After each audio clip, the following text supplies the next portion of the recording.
Hello mga Beshop! Happy, ngayon, Wednesday. So, nagluto tayo ng chicken, minudo. Pero, meron pa ako dito, paksiw na galunggong. Oh, diba? Puro ko luto for today. Tapos, nagluto na rin ako. Ginawa ko na yung macarons at gagawa pa ulit ako nitong pastillas. Yung hapunan ni Opa ay shrimp with pasta. Ayan, maya-maya ko lulutuin mga Beshop. So, ayun, walang magawa. So, galing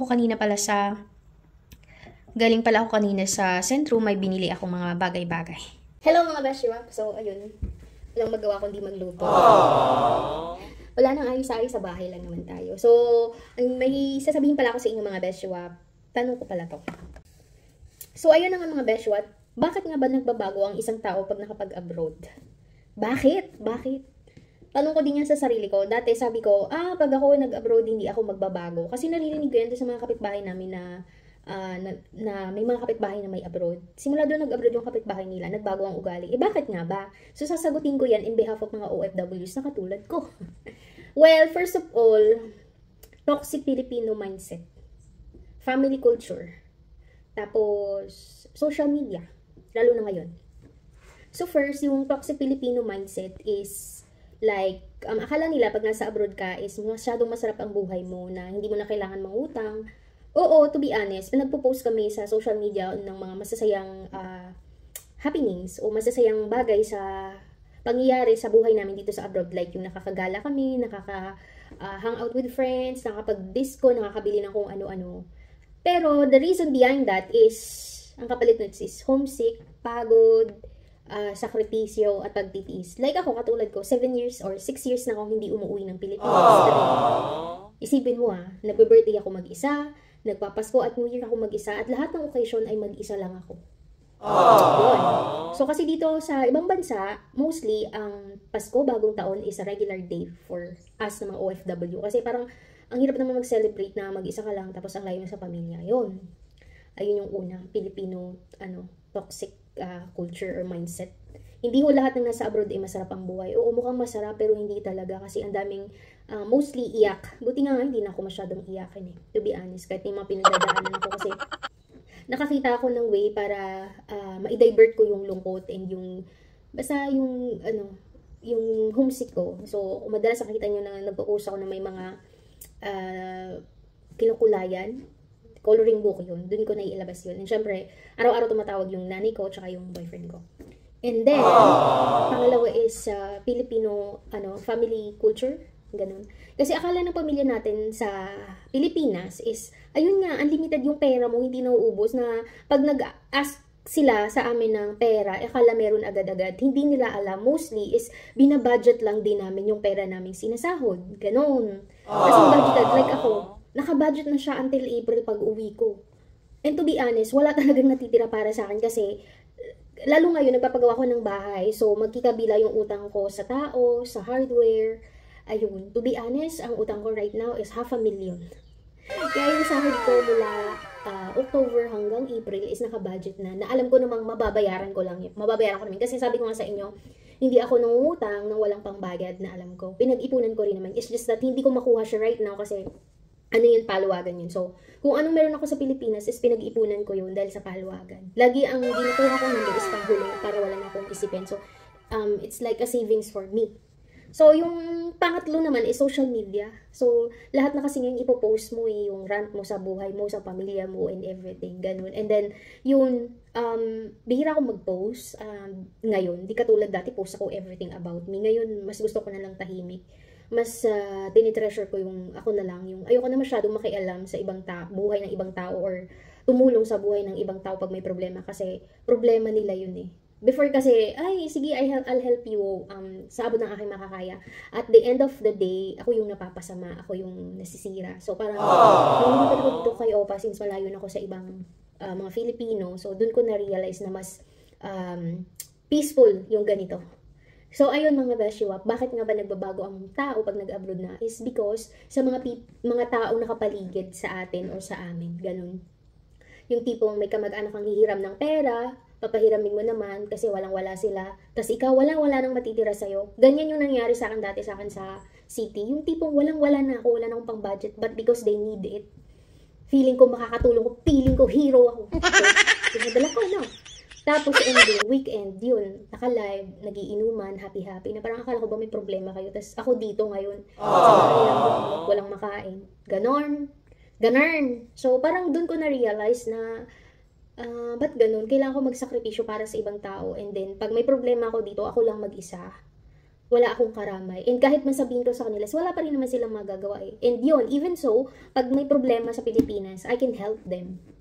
Basta marami akong bagay na nagagawa na kahit wala ako sa Pilipinas is nagagawa ko siya through online, through friends. Tapos kuya ko na lang yung pupunta o nagpipika. Mga ganun. Kasi kailangan maging resourceful ka, lalo na pag ikaw ay breadwinner. Kasi kahit napakaliit na problema na madaling namang solusyonan is minsan, ending, yung mindset nila is, andyan naman si Ining, andyan naman si ano, si ganyan. So, ayun. Pero, tinuruan ko na yung pamilya ko na hindi lahat ng oras nandyan ako para sa kanila. And then, binigyan ko kaunting tindahan ng inay. So, hindi ko na obligasyong monthly magpadala sa kanila. Natutuwa naman ako doon. So, kaya, dapat, ikaw bilang OFW, turuan mo din yung pamilya mo sa Pilipinas paano manghuli ng isda. Hindi mo alam yun.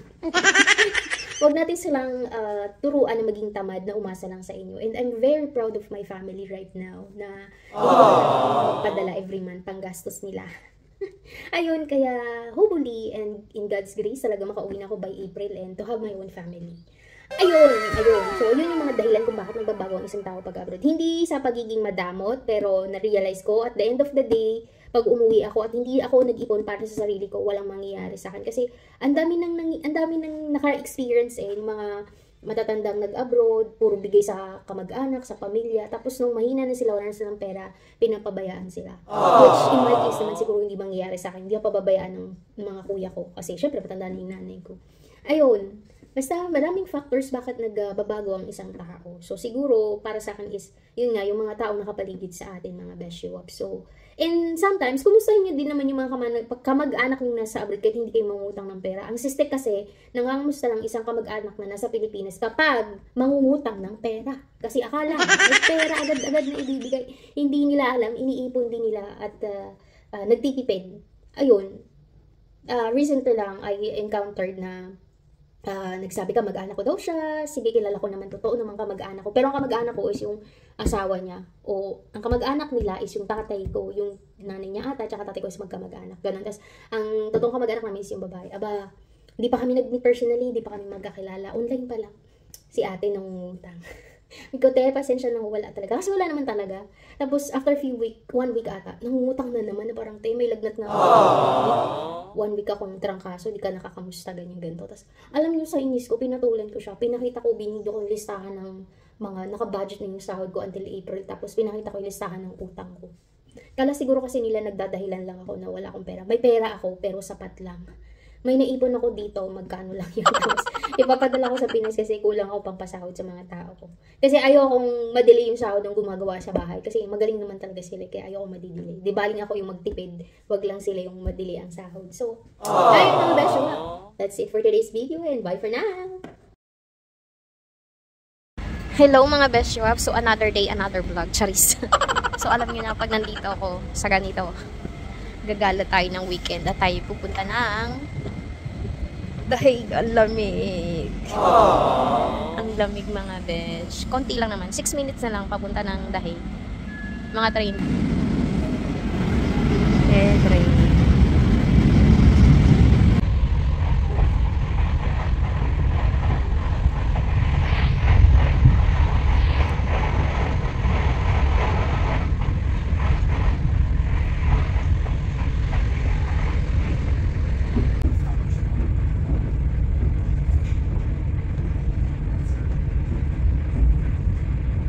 Dito na pala ako sa Den Haag train station. Ayan, nag-aantay ng mga kasamang late. Sabi ko, wag malilate, pero late pa rin.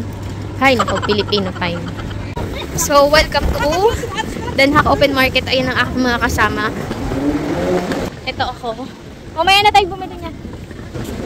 Ayan, so may bibili lang tayo saglit. Mabilisan lang.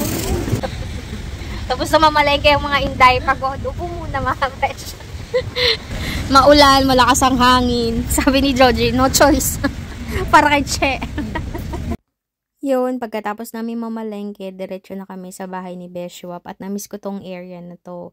Lagi ko itong binablog dati kung nanonood kayo dun sa luma kong page. Lagi ako may reels dito at saka may vlog. So, nakakamiss din tong area na to. Ito ay sa pinakadulo ng tram 15 mga beshi wops.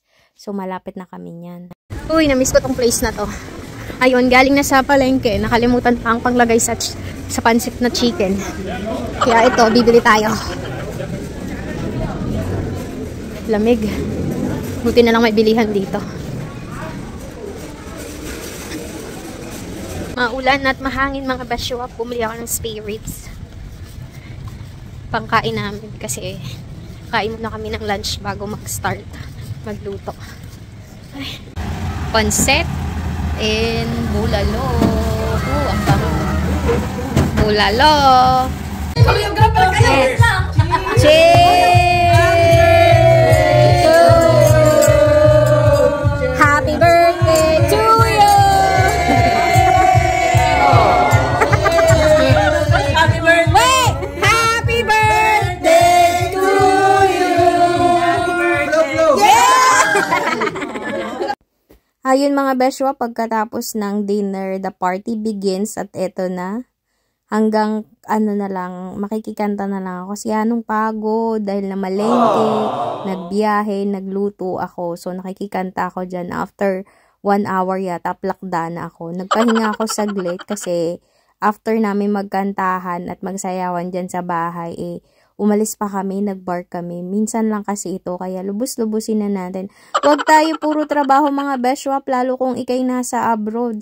Matuto ka ring mag-enjoy mga beshwap kasi hindi biro ang ating mga pinagdadaanan dito, lalo na pagbalik natin sa trabaho, mag-isa lang tayo. Kaya sulit na sulit ang aking weekend mga beshwap pagkasama ko yung aring mga besh na ere. So ayan, so Sabaw is life, team Sabaw sila. Naghanap na ng bulalo dahil nagluto po kami ng bulalo. O yan, minsan lang kumanta ang aking beshwap na si Girly. Hala, sige, o diba?